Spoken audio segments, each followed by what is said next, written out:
ito yung crankshaft pulley natin na kung saan, kaya po yan ay may mga mark. Diyan po natin nilalagay kung ito ay sabihin na natin top dead center o bottom center. Kasi ito yung nasa labas. Kaya kung tawagin natin yan ay crankshaft pulley. Natin mo, sir, depende po sa design ng pulley. Ito yung klase na kung ang belt mo ay pabilog lang.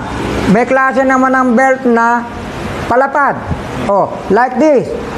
Nagkakaiba-iba po ang design ng kanilang mga pulley, pero pare-pareho nating pulley ang tawag po dyan. Natin sir, bakit may yung alternator, may sariling pulley? Ay, sino ba nagpapaikot ng alternator? Ay, di crankshaft din sa pamamagitan ng pulley. At ito nga yung sinasabi natin, alternator is the like of AC current, alternating current. But dahil nga po doon sa diode assembly, kino-convert yung alternating current para maging DC current. Then another one, ito naman yung ating mga piston.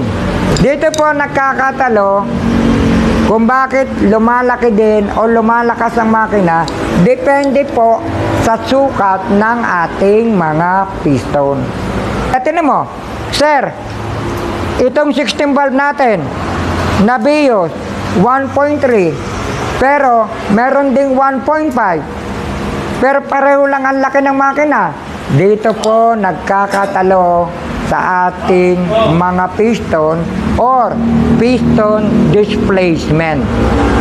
Dagdagan mo, sa ating piston, ito lamang po yung tinatawag nating piston. Ito po, kung tawagin ay connecting rod. Kung saan yung ating connecting rod na yan ay merong connecting rod cap with connecting rod bearing.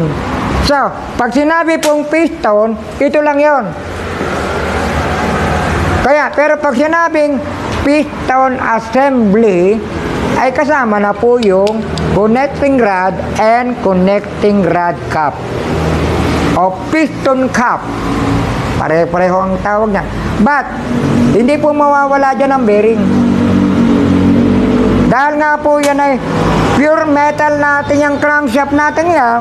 Kung kaya't, at yun mo, mapapansin natin ang ating mga crankshaft. Bakit mga butas-butas? Kasi nga po, dyan dadaan yung lubricating system. At dito pa lamang, sa crankshaft na ito, dito makikita mo na agad ang kanyang running mate. Ito yung front eh. Ang running mate ng 1 ay 4. Then, tingnan mo natin ito. Ang running mate ng 3 ay 2.